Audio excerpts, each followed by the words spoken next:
Halo semuanya, selamat datang di channel Dokter Anime. Tempatnya bahas alur cerita anime yang durasinya panjang pol-polan. Mimin juga bakal ngasih upload video terbaru juga di sini cuy. BTW Mimin mau ngadain giveaway senilai Rp500.000 buat 5 orang pemenang untuk setiap minggunya. Pengumuman akan diumumkan setiap hari Minggu dan pengumuman akan diumumin lewat Telegram grupnya Dokter Anime cuy. Cari aja Dokter Anime 123. Dokter Anime 123. Caranya gampang banget pastinya dong. Like, comment, dan subscribe channel ini dan komentar bagus dan request judul filmnya cuy. Jangan lewatkan kesempatan ini cuy, karena kesempatan tidak akan datang dua kali. Kalau kalian mau uang 500.000 langsung saja di komen dan dituliskan aja judul filmnya. Gampang banget caranya cuy. Oke lah, kalau begitu langsung saja kita lanjut. Kali ini nih Mimin akan ngebahas anime yang berjudul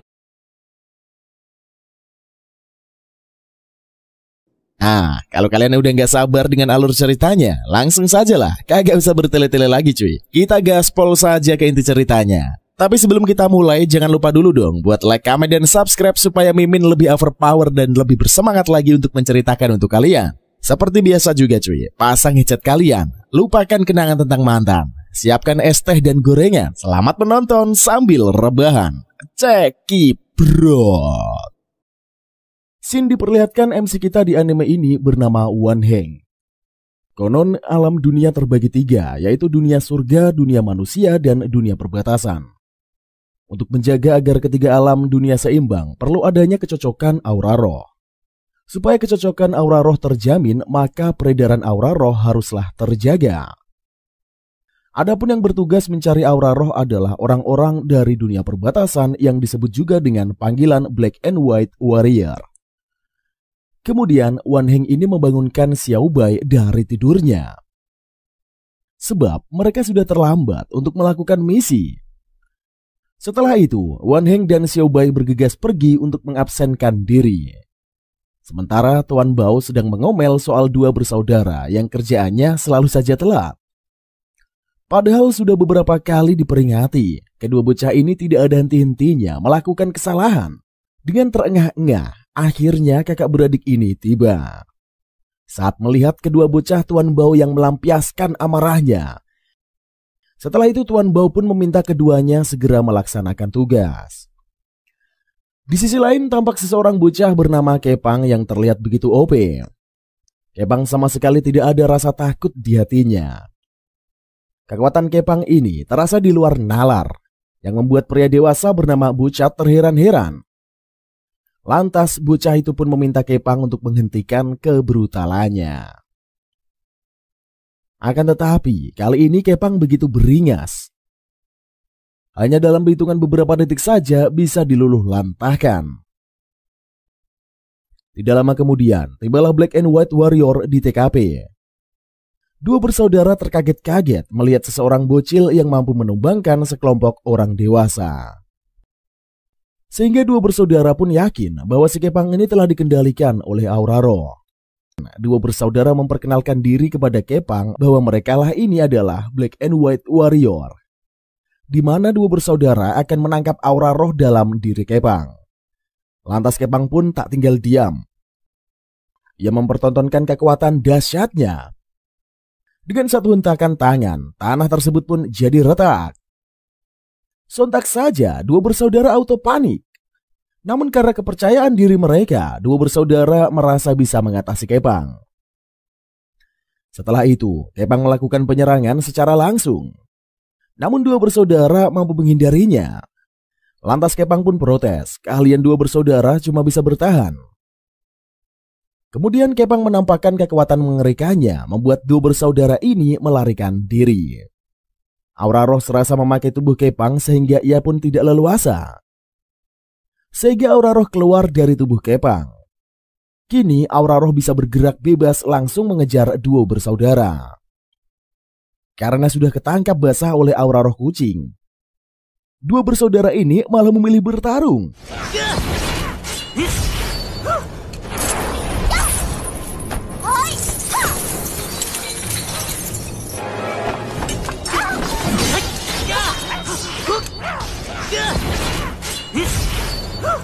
Terjadilah pertarungan yang amat sengit. Kemudian Wan Heng terjatuh ke loteng.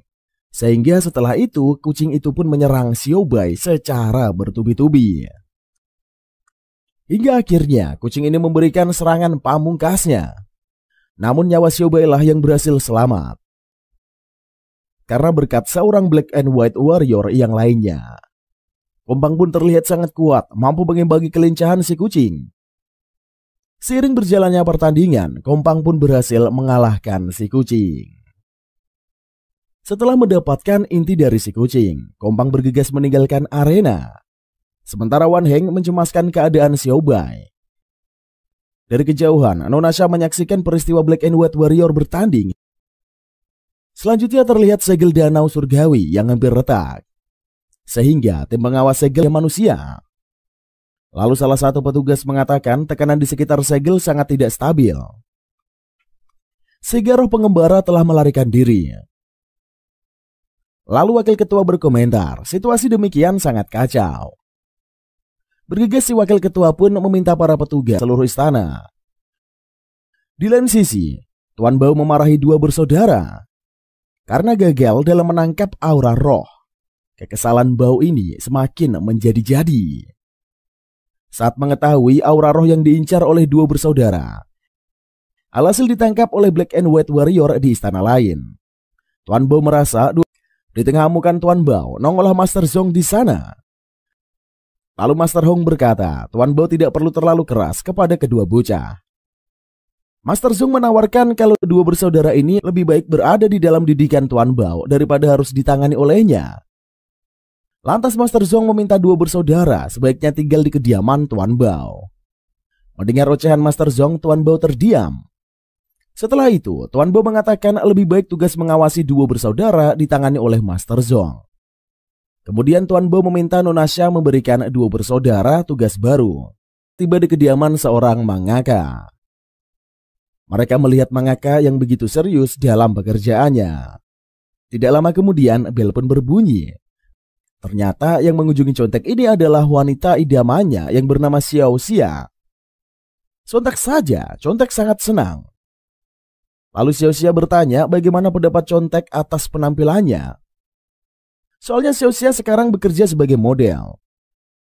Meski masih amatiran, dengan wajah memerah contek berkata jika Xiao Xia terlihat menawan.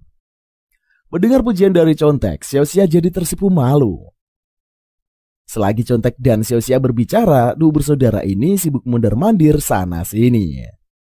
Mengenai dua bersaudara, manusia tidak akan bisa melihat mereka. Kemudian Xiao Xia berkata bahwa dia mendoakan contek menjadi mangaka terkenal. Sehingga tidak perlu lagi tinggal di kosan bawah tanah. Sontak saja, contek pun tidak rela bila dirinya harus meninggalkan kompleks bawah tanah. Sebab nantinya contek tak bisa bertetangga lagi dengan Xiao Xia. Kemudian Xiao Xia memberikan camilan buat disantap oleh contek. Setelah itu Xiao Xia berpamitan dan ia pun pergi meninggalkan kediaman contek. Lalu contek masuk ke dalam rumah melanjutkan kegiatan menggambar komik. Sementara Xiaobai memarahi Wan Heng yang ingin segera mematikan contek. Karena Xiaobai merasa tidak ada salahnya membiarkan contek menikmati kebersamaannya dengan Xiao Xia. Gerangan contek sudah mengobrol bersama pujian hati. Sebaiknya mereka mencari pot bunga. Setelah itu melemparkan ke kepala contek. Dengan begitu, kematian contek terlihat terkena musibah.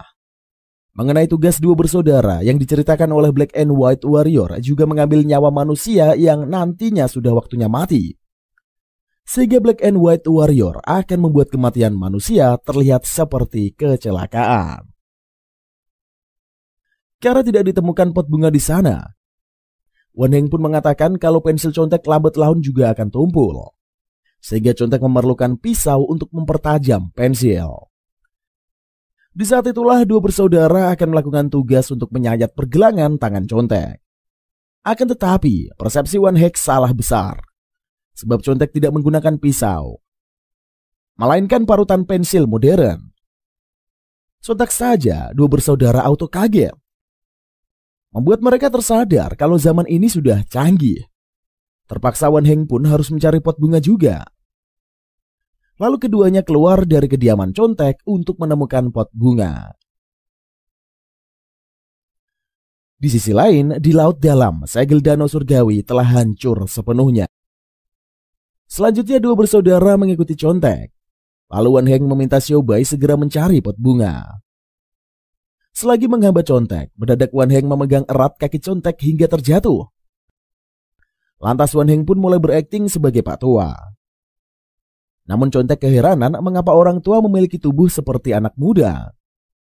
Kemudian Contek menyadari bahwa Wan Heng memang masih anak-anak. Melihat adegan antara Contek dan Wan Heng, para kerumunan menganggap keduanya tengah berbuat tak baik di depan umum. Sehingga mereka pun memilih menjauhi Contek dan Wan Heng. Karena kasihan, Contek memberi Wan Heng uang. Akan tetapi, Wan Heng malah marah mengatakan dirinya bukanlah pengemis. Sehingga Wan Heng pun mencampakkan uang pemberian dari Contek ke lantai. Meski Wan Heng sudah kasar, Contek tidak marah. Malahan Contek memberi sandwich kepada Wan Heng.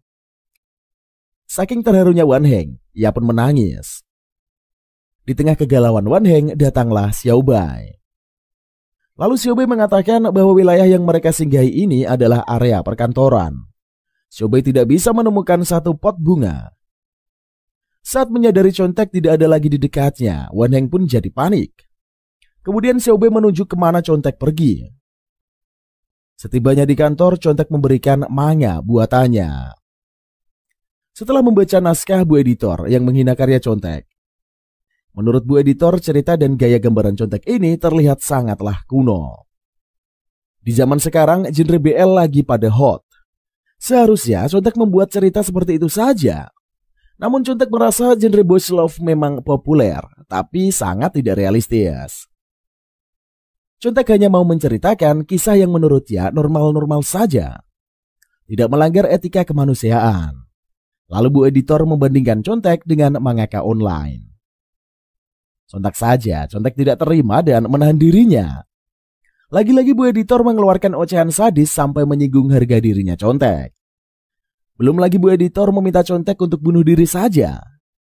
Bahkan Bu Editor memberitahukan cara bunuh diri terbaik untuk Contek. Wah, dadidau banget ini cuy. Yaitu melompat dari lantai tertinggi. Akhirnya kata-kata Bu Editor pun tersemat di hati Contek. Tiba-tiba, Bu Editor tidak sadarkan diri. Ternyata sedari tadi Bu Editor dirasuki oleh Wan Heng. Semua perkataan Bu Editor berasal dari Wan Heng.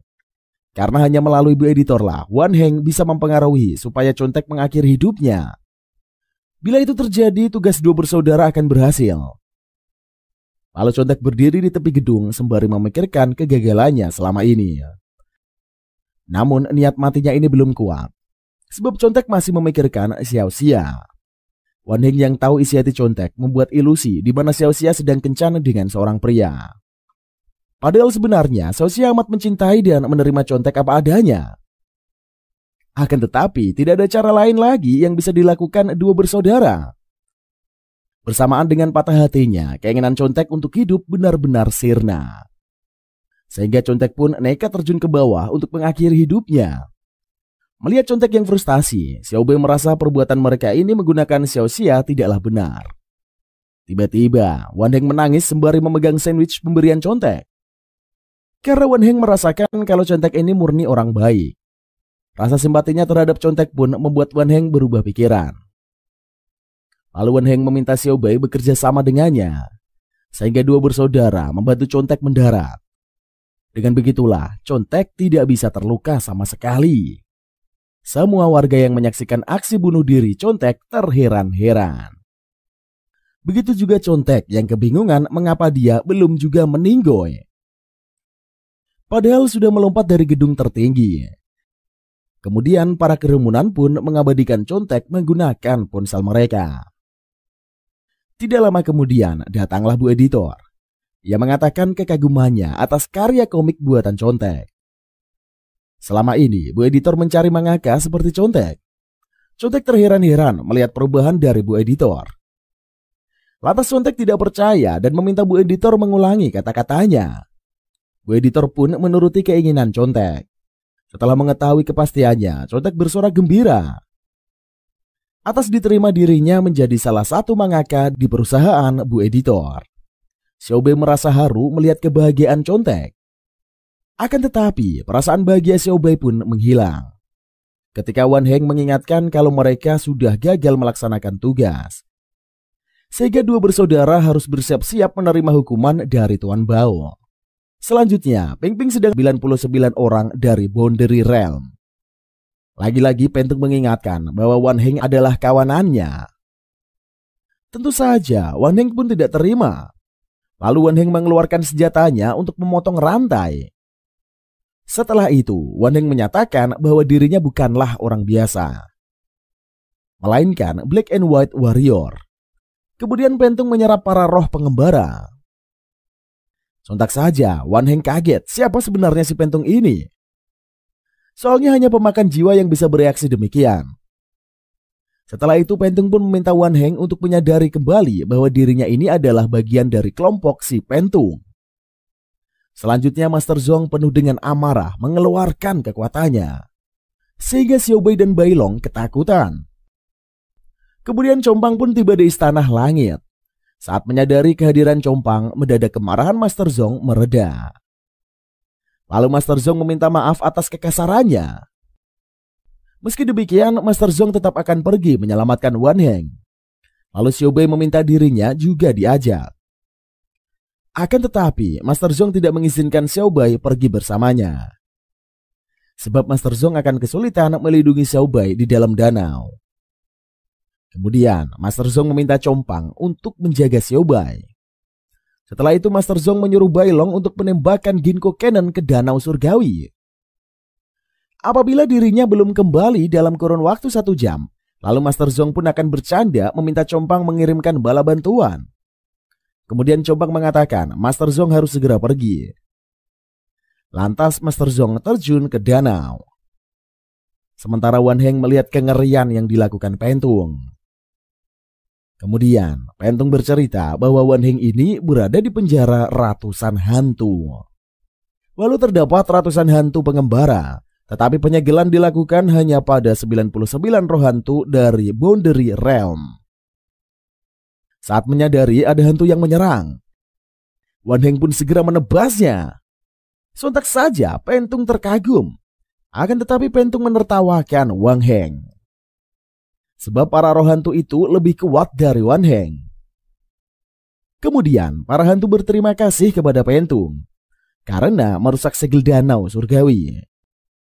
Sehingga para hantu pun bebas keluar danau. Kemudian roh hantu membelenggu Wan Heng. Tiba-tiba saja tubuh Wan Heng melahap para roh hantu. Sementara Master Zhong berenang di danau surgawi menuju wilayah penjara ratusan hantu. Di benak Master Zhong bisa segera mengeluarkan Wan Heng yang sebelum Ginkgo Cannon ditembakkan. Akan tetapi di tengah jalan Master Zhong ia dihadang oleh kawanan musuh. Sedangkan Wan Heng begitu banyak menyedot para hantu pengembara. Melihat aksi itu, Pentung tertawa bahagia. Tidak lama kemudian, Wan Heng menjadi sesuatu yang baru dengan penampilan baru tersebut. Kepribadian Wan Heng pun berubah drastis. Kini Wan Heng telah menjadi orang lain. Selanjutnya, banyak sekali arwah yang pada naik ke permukaan. Sementara Master Zhong dan kawanan musuh bisa merasakan kekuatan roh yang luar biasa.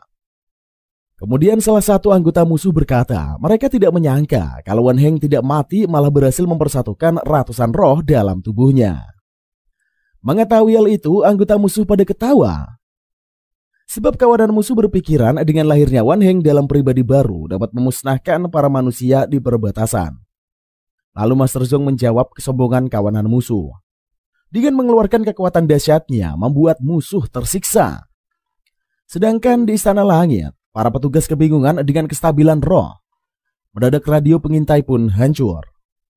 Kemudian Compang merasa kalau itu kemungkinan kekuatan roh milik Wan Heng. Akan tetapi Xiao Bei meyakini bahwa kakaknya ini tidak mempunyai kekuatan roh. Menurut Compang bisa saja pengaruh pusaran roh. Di kesempatan itulah Compang memberitahu kabar yang mengejutkan buat Xiao Bei. Yaitu jati diri Wan Heng adalah hantu ke-100. Di lain sisi, Pentung mengajak Wan Heng untuk berkelahi. Kemudian Wan Heng meladeni Pentung. Terjadilah duel antara Pentung dan Wan Heng. Dilihat dari sisi kemampuan, Wan Heng emang lebih unggul cuy. Lalu Pentung pun berkata kalau Wan Heng tidak perlu terlalu serius ketika bertanding bersamanya. Setelah itu, Pentung mengeluarkan senjata ingin menebas Wan Heng. Akan tetapi, Wan Heng sangat mudah menghentikan Pentung. Wan Heng bergegas untuk menyerang musuhnya. Sementara Master Zong mengobrol soal masa lalu bersama kawanan musuh, di mana para musuh ini sangat dendam karena Master Zong telah mengurung mereka. Namun kali ini kawanan musuh tidak akan membiarkan Zong membodoh-bodohi mereka. Kemudian Master Zong pun memberitahu kalau dia sudah membunuh Puncung. Lantas kawanan musuh tidak terima mereka dibandingkan sama Puncung. Setelah itu Master Zong pun mengeluarkan hantu pedangnya. Sontak saja musuh terkejut dengan kemampuan Master Zong. Tidak perlu waktu lama, Master Zong membelah tubuh musuh-musuhnya. Selesai menghadapi para penghalang, Master Zong melanjutkan perjalanannya. Kemudian Pentung dan Wan Heng masih bertarung. Lalu Pentung mengeluarkan serangan membuat Wan Heng tidak berkutik. Tiba-tiba Wan Heng terpengaruh akan kekuatan Pentung. Di saat Wan Heng tertegun, Pentung langsung menjeratnya. Dalam kondisi terbelenggu, samar-samar ingatan Wan Heng kembali ke masa lalu, di mana dia membawakan sesuatu buat sang adik. Kemudian terlihat Wan Heng yang sedang menggendong Xiao Han. Setelah itu sang ibu pun meminta kepada Wan Heng untuk menjaga adiknya dengan baik. Karena ingatan itu, Pentung kesulitan melahap Wan Heng. Apalagi Wan Heng berusaha melepaskan diri dari cengkeraman Pentung. Selanjutnya Wan Heng berhasil dimakan oleh Pentung. Sementara itu di Istana Langit, para teknisi sedang memperbaiki mesin monitor. Lalu Bailong meminta para teknisi untuk segera menyelesaikan tugas mereka. Sebab tanpa adanya monitor, mereka tidak akan bisa memantau kejadian di Danau Surgawi. Akan tetapi, monitor rusak berat, sehingga memerlukan banyak waktu. Tidak lama kemudian, kerja keras para teknisi terbayarkan. Kemudian monitor telah hidup kembali memperlihatkan peristiwa yang terjadi di penjara 100 hantu. Tampak Wan Heng menjadi santapan Pentung. Master Zong pun telah tiba di penjara 100 hantu tersebut. Dan ia mengamuk pada Pentung. Karena memakan murid kesayangannya itu si Wan Heng, lalu Master Zong pun menyerang Pentung. Untuk melindungi dirinya, Pentung mengeluarkan perisai. Di dalam perisai, Pentung tertawa terbahak-bahak. Pentung mengatakan dirinya sangat lapar. Agar rasa laparnya itu terhenti, maka Wan Heng akan menjadi santapan yang lezat. Sebab dalam tubuh Wan Heng terdapat banyak roh hantu. Menjadikan Wan Heng sebagai menu makanan yang adalah hal yang tepat. Menurut Pentung sah-sah aja hantu memakan sesama. Dengan penuh emosi, Master Zong pun mengeluarkan kekuatan dari pedang hantunya dan berniat menyerang Pentung. Melihat Master Zong yang sangat marah membuat Pentung bahagia. Sudah lama dia tidak melihat Master Zong yang mengamuk badai. Tidak disangka demi Wan Heng, Master Zong semarah itu. Sementara di Istana Langit, ia dikagetkan dengan peristiwa naas Wan Heng. Lalu, Bailong meminta para petugas untuk menutupi kejadian tersebut dari Xiao Bai. Sebab Bailong ini tidak ingin Xiao Bai mengetahui bahwa Wan Heng sudah ditelan oleh Pentung. Akan tetapi, Xiao Bai dan Compang sudah ada di belakang Bailong. Mereka telah mengetahui masalah Wan Heng. Lantas tatapan mata Xiao Bai pun memperlihatkan keputusasaan dan kesedihan yang mendalam. Xiao Bai tidak bisa menerima kakak satu-satunya itu harus meninggoy. Setelah itu kita dibawa ke masa lalu. Tampak Wan Heng kecil yang berpakaian ala kerajaan. Karena Wan Heng merupakan pangeran sebab sang ayah adalah seorang raja dan ibunya merupakan ratu kerajaan. Wan Heng pun berjalan dengan riangnya. Kemudian penjaga meminta Wan Heng segera menyelesaikan tugasnya. Akan tetapi Wan Heng tak peduli. Soalnya Wan Heng emang mau melihat adiknya ini yang baru lahir. Sementara sang ibu sedang menggendong bayi yang mendapatkan kabar bahwa para tetua telah meramalkan kalau putrinya membawa bencana. Sebab sang putri memiliki roh rubah di dalam tubuhnya. Sehingga sang putri pun harus dibinasakan. Sontak saja Ratu amat kesal mendengar ramalan Pak Tua mengenai putri kerajaan. Ratu begitu terpukul, buah hatinya ini baru saja tiba di dunia namun sudah ingin disingkirkan. Ratu tidak percaya ramalan konyol tersebut. hanya karena ramalan nasib putrinya harus berakhir tragis. Kemudian tibalah Wan Heng di kamar ibunya. Melihat adiknya, Wan Heng sangat senang. Lalu ibunya pun berkata kalau Wan Heng harus segera menjaga adiknya dengan baik. Mendengar hal itu, Wan Heng pun berkata seharusnya penjagaan sang adik di bawah naungan ibunya. Apalagi Wan Heng merasa sangat sedih karena harus menanggung beban seperti itu. Lagian Wan Heng juga masih kecil, masih ingin bermain. Mendengar ucapan putranya itu, sang ibu langsung mencubit pipinya Wan Heng. Kemudian ibunya berkata, bagaimanapun Wan Heng ini adalah kakaknya, sehingga tetap harus menjaga sang adik.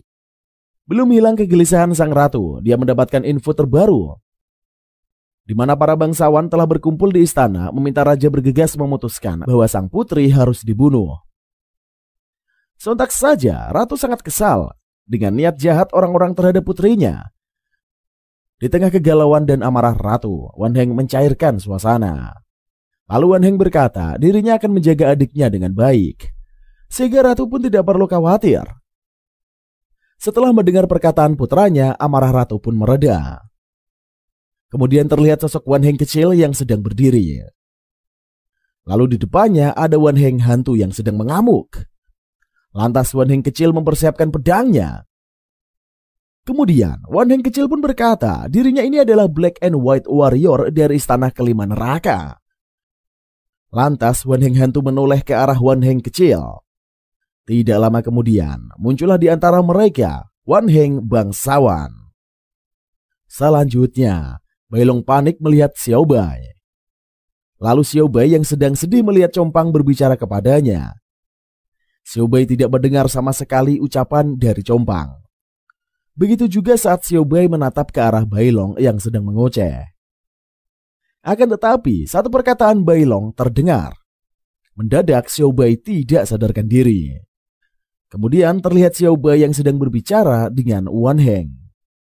Sementara Wan Heng kecil sedang berbincang dengan Wan Heng hantu.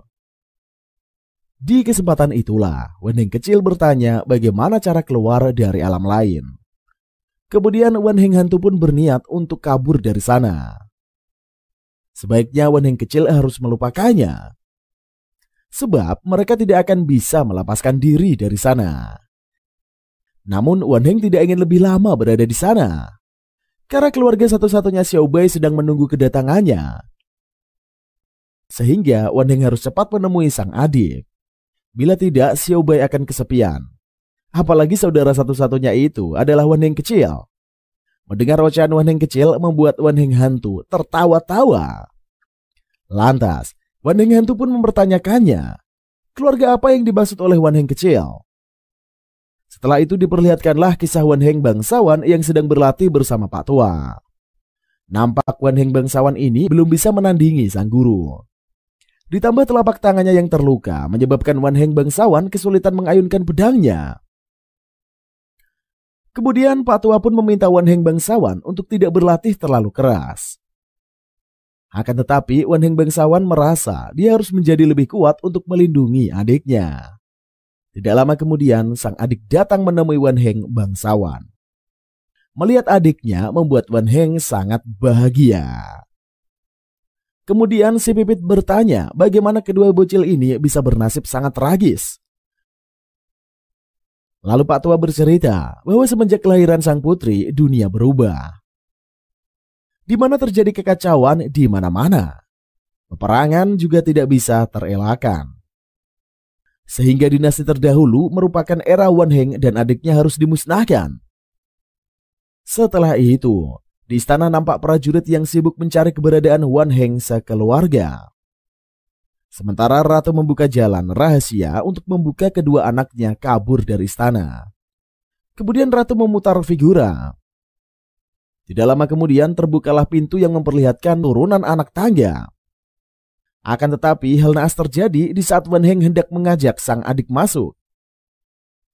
Malah ia terjatuh dan membuat suara tangisan menarik para prajurit.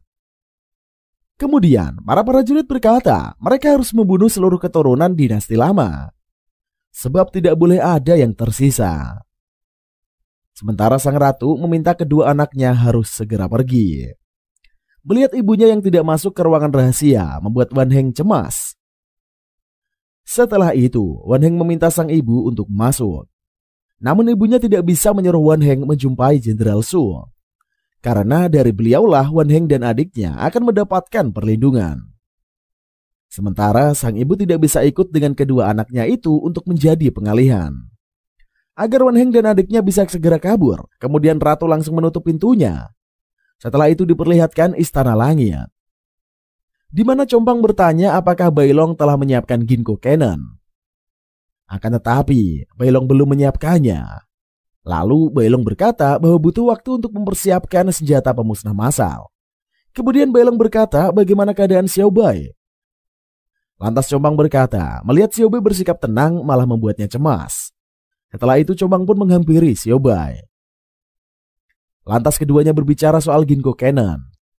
Compang pun menjelaskan bahwa Ginkgo Cannon ini adalah senjata yang mengerikan yang dapat memberi kehancuran yang luar biasa. Ginkgo Cannon berasal dari elemen alam semesta. Ketika ditanya soal Wan Heng, Xiao Bai meneteskan air mata. Kemudian Xiao Bai berkata kalau Compang ini tidak perlu khawatir. Soalnya Compang sudah memberitahu bahwa Wan Heng bukanlah kakak kandungnya. Walau berkata demikian, di lubuk hati Xiao Bai terdalam, Wan Heng ini tetap kakaknya. Akan tetapi, Xiao Bai berpura-pura untuk tidak mempersoalkan bila Ginkgo Cannon akan ditembak. Bersamaan dengan diluncurkannya Ginkgo Cannon, berarti nyawa Wan Heng tidak bisa diselamatkan. Lalu Compang menerangkan kalau Wan Heng orang yang sangat berbahaya. Karena kekuatan Wan Heng bisa melenyapkan alam semesta dan membunuh banyak orang. Demi menjaga kestabilan ingatan, Wan Heng pun sengaja dihapus. Sebab Wan Heng bukan sesuatu yang mudah ditangani. Membunuh Wan Heng juga merupakan hal yang sangat sulit. Namun kini Wan Heng telah mendapatkan ingatannya kembali. Sehingga secara terpaksa Wan Heng harus dipenjara. Dengan wajah sedih, Xiao Bai mengatakan kalau dia tahu apa yang seharusnya dilakukan terkait Wan Heng. Sehingga Xiao Bai pun meyakinkan dirinya bahwa Wan Heng ini adalah hantu, bukan kakaknya lagi. Sementara itu, Wan Heng hantu dan Wan Heng kecil masih berbicara soal keluarga. Lalu diperlihatkan Wan Heng bangsawan yang bergaya sangat lusuh. Kemudian Wan Heng bangsawan terengah-engah memberitahu sang adik bahwa dia sudah menemukan Jenderal Su. Akan tetapi, adik meragukan kalau Jenderal Su ini adalah orang yang baik. Biar saja Wan Heng bangsawan maupun Xiao Han dibunuh. Namun Wan Heng kecil meyakinkan adiknya bahwa tempat aman mereka ini adalah berada di sisi Jenderal Su. Tidak lama kemudian, tibalah Jenderal Su dan berkata, ia akan menyerahkan kakak beradik kepada raja dari dinasti terbaru. Dengan begitulah Jenderal Su dan anggotanya akan mendapatkan kehidupan yang mewah. Lantas Xiao Huan membuat Wan Heng bangsawan pingsan. Kemudian Xiao Huan menampakkan sosok rubahnya. Sehingga Jenderal Su dan anggotanya pun pada ketakutan. Dalam sekejap mata, Xiao Huan berhasil membantai Jenderal Su beserta anak buahnya. Selanjutnya Xiao Bai mendengar ocehan tentang dirinya yang bukan kakak beradik kandung dengan Wan Heng. Bagaimana Wan Heng bisa menjadi hantu? Saat mendengar omongan orang lain membuat Xiao Bai sangat sedih. Lalu Xiao Bai menceritakan kehidupan sehari-hari bersama Wan Heng. Di mana Wan Heng selalu berbuat ceroboh, keonaran serta kekacauan. Meski demikian, Wan Heng selalu menjaga Xiao Bai. Bahkan Wan Heng selalu berjanji tidak akan meninggalkan Xiao Bai. Wan Heng juga akan melindungi Xiao Bai dan tidak akan membiarkan siapapun merundung. Menurut Compang, mengapa Wan Heng bersikap protektif pada Xiao Bai adalah karena kehidupan masa lalunya. Kemudian diperlihatkan bangunan tua yang terlihat. Wan Heng menyapa Xiao Huan. Wan Heng terlihat sangat kelaparan. Berjalan dengan mengesot. Setelah itu, Wan Heng pun memberikan kue kukus untuk disantap Xiao Huan. Lantas Xiao Huan memakai boneka hua-huanya menolak kue kukus. Sebab selama 1 bulan, Xiao Huan selalu memakan kue kukus. Sehingga perutnya merasa sangat muak untuk menyantap kue kukus. Lalu Wan Heng pun mengatakan dia akan menyimpan kue kukusnya itu. Bila perut Xiao Han sudah lapar, ia boleh meminta kue itu kepadanya. Setelah itu, Wan Heng memperlihatkan mainan kepada Xiao Huan. Lagi-lagi, Xiao Huan menggunakan boneka hua-hua untuk menolak mainan tersebut. Karena Xiao Huan tidak suka, Xiao Huan pun meminta kakaknya membawa makanan musim gugur yang ada di jajanan festival. Kemudian Wan Heng menyanggupi permintaan adik kesayangannya itu, sehingga Wan Heng bergegas pergi. Akan tetapi, Xiao Huan memanggil Wan Heng. Lalu Xiao Huan memanggil perantara boneka hua-hua, mengatakan kalau dia sangat suka dengan mainan pemberian kakaknya. Melihat adiknya yang menyukai mainan pemberiannya, Wan Heng jadi bersemangat. Kemudian Wan Heng pun berjanji pada Xiao Huan akan membawakan makanan pesanannya. Setelah mengatakan hal itu, Wan Heng meninggalkan rumah tua menuju tempat festival berlangsung. Sesudah kepergian Wan Heng, siluman rubah keluar dari tubuh Xiao Huan, sehingga membuat tubuh Xiao Huan sangat lemas. Lalu siluman rubah berkata, apakah Xiao Huan tidak masalah harus tinggal di rumah tua secara terus-menerus? Di sela-sela pembicaraan, muncullah anggota Black and White Warrior, meminta siluman rubah alias Nona Xia ikut pergi bersama mereka. Lantas siluman rubah berkata, dirinya ini tidak menyangka kalau Black and Warrior akan muncul di sana. Sementara itu, Wan Heng sudah mendapatkan pesanan sang adik mengenai kabar yang mengejutkan, bahwa para masyarakat sibuk berlarian ingin menyaksikan eksekusi mati putri dari dinasti yang terdahulu. Sehingga Wan Heng pun tanpa sadar menjatuhkan kuenya, lalu bergegas pergi ke tempat kerumunan. Wan Heng berusaha keras menerobos kumpulan warga. Walau mendapat perlakuan yang kasar, Wan Heng tidak peduli dan terus berjalan hingga garis terdepan. Sesampainya di barisan terdepan, Wan Heng pun dikagetkan dengan peristiwa yang menyedihkan. Wan Heng mencoba mendekati sang adik, akan tetapi tidak bisa. Sementara Black and White Warrior telah menyegel kekuatan siluman rubah pada diri Xiao Huan. Akibatnya siluman rubah tidak bisa membantu Xiao Huan. Lantas Xiao Huan mengamuk pada Black and Warrior yang tidak tahu menahu. Namun menangkap dirinya hanya berdasarkan perintah saja. Padahal selama ini Xiao Huan merasa membunuh orang-orang itu untuk melindungi dirinya dan Wan Heng. Kondisi Xiao Huan amat sangat menyedihkan, membuat hati Wan Heng pun teriris-iris seperti disayat sembilu, di mana tali terpasang di bagian leher, tangan, dan kakinya. Yang parahnya lagi cuy, tali-tali tersebut terhubung kepada hewan kuda. Sungguh mengerikan. Oke lah, kita lanjut. Sehingga bila para kuda berjalan dalam posisi masing-masing, akan menarik leher, tangan, serta kaki dari Xiao Huan. Jika dibiarkan terus-menerus, kepala, kaki, dan tangan Xiao Huan akan terpisah dari tubuhnya. Sungguh buset. Sontak sajalah Wan Heng tidak bisa menerima perlakuan buruk terhadap adiknya itu. Karena Wan Heng tidak memiliki cukup kekuatan, dia hanya bisa tertahan sembari meratapi sang adik. Karena tugas sudah selesai, Black and Warrior pun pergi. Sedangkan Xiao Huan mengetahui Wan Heng yang ada di sana memberikan senyuman dan mengatakan sesuatu. Kemudian prajurit memukul para kuda. Dengan pukulan itulah para kuda mulai berpindah posisi. Bersamaan dengan itu, tubuh Xiao Huan yang terpasang tali ikut tertarik. Dari kejauhan, Wan Heng melihat mainan pemberiannya terjatuh. Di sisi lain, Combang berada di rumah tua. Lalu Combang merenung sembari melihat boneka hua-hua milik Xiao Huan yang terdapat bercak darah. Sementara itu, Wan Heng syok melihat darah adiknya yang bercucuran. Lalu kepala Xiao Huan terlepas dari tubuhnya, menggelinding ke arah Wan Heng. Lantas Wan Heng mengambil dan memegang kepala Xiao Huan itu. Kemudian Wan Heng berkata, dia akan melindungi Xiao Huan untuk menepati janji kepada ibunya. Tiba-tiba, punggung Wan Heng mendapat hujanan tombak. Setelah itu Wan Heng pun menghembuskan nafas dan robot yang berlari menaiki anak tangga. Lalu robot berkata, apakah mereka bisa meyakinkan master dari istana ke-6 itu? Soalnya, master istana ke-6 merupakan yang paling OP dari master lainnya. Menurut Ping Ping, Compang akan mengurus masalah itu. Akan tetapi di tengah perjalanan Ping Ping, robot pria bernama Yao Renju merupakan salah satu maupun sang robot. Lantas Master Ren pun tanpa segan langsung menggunakan pedangnya menyerang Ping Ping. Sontak saja robot ketakutan dan ia mengatakan kalau mereka mendapatkan perintah untuk meminta bantuan Master Su terkait kasus Gunung Putih.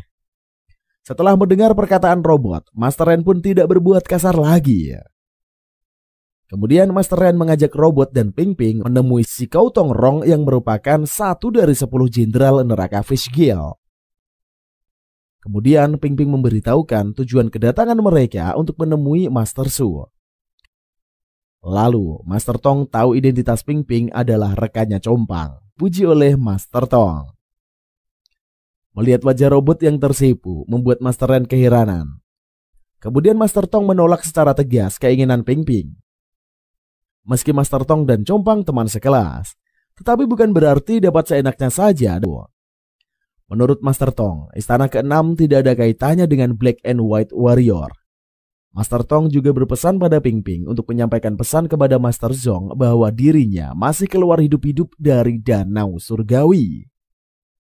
Maka Master Tong harus kembali menjadi bagian dari istana ke-6 suatu hari nanti. Melihat sikap sombong Master Tong, Ping Ping amat kesal. Lalu Ping Ping mengatakan kalau Master Tong ingin menyampaikan pesan, sebaiknya berbicaralah langsung kepada Compang dan Master Zong. Tidak perlu melalui perantara dari Ping Ping. Merasa terhina dengan sikap Ping Ping, Master Tong mengeluarkan kekuatannya. Akan tetapi Ping Ping bersikap santuy aja cuy. Sementara robot memohon Master Tong untuk tidak main kekerasan. Menandakan Master Dong Ting merupakan yang terkuat dari 10 jenderal neraka. Lalu menghentikan tindakan Master Tong.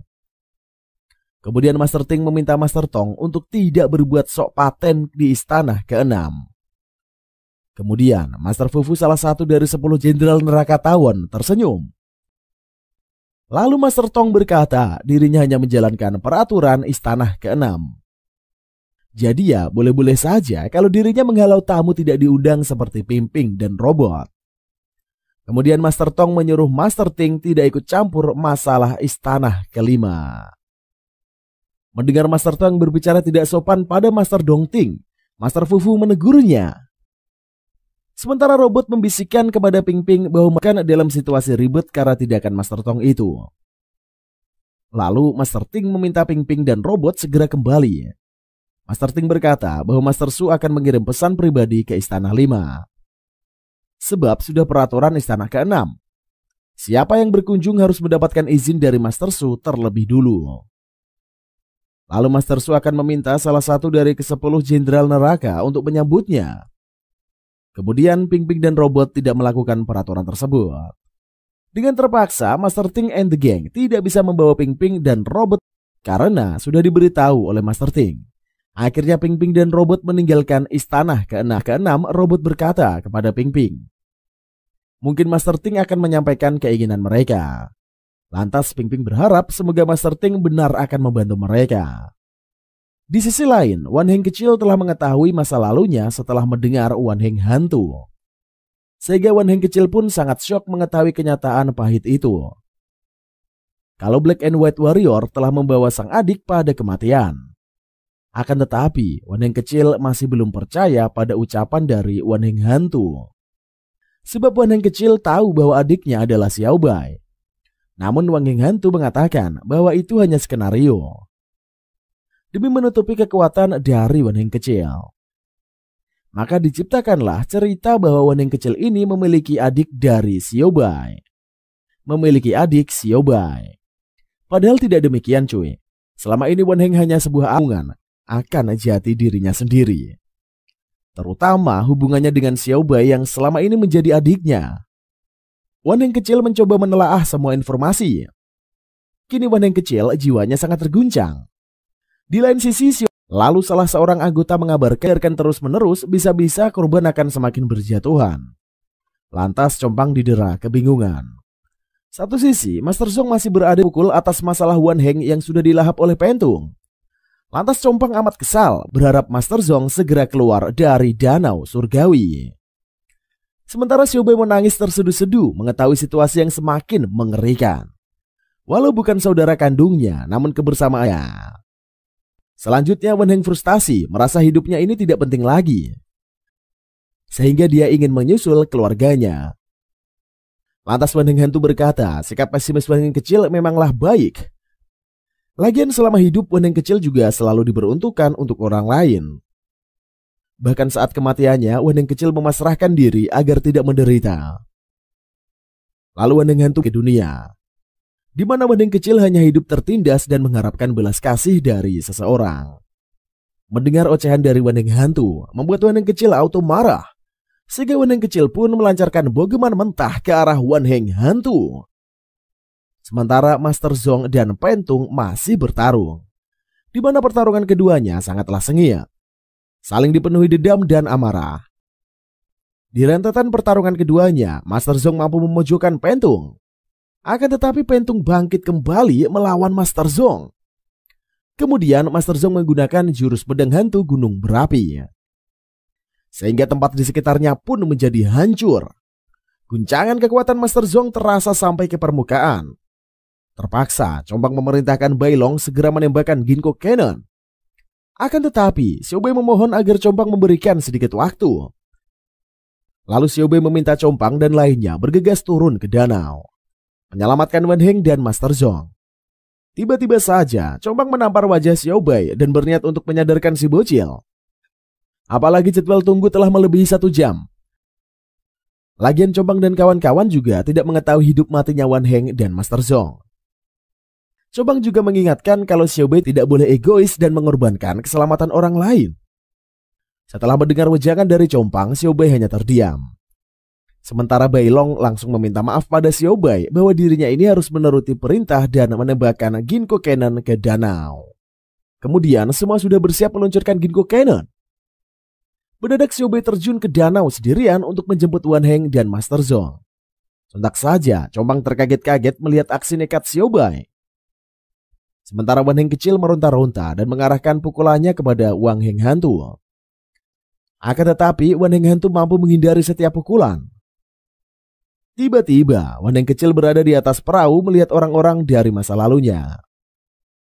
Kemudian Wan Heng kecil meyakini hatinya, dengan tangannya sendiri dirinya akan menghancurkan dunia, terutama yang telah mengkhianatinya. Sementara Pentung berkata kalau dirinya tidak akan mudah dikalahkan oleh Master Zong. Sebab Pentung merasakan kekuatannya sekarang yang amat besar. Mendadak Pentung mengalami sakit yang luar biasa hebatnya. Sehingga Master Zong pun heran mengapa Pentung bertingkah demikian.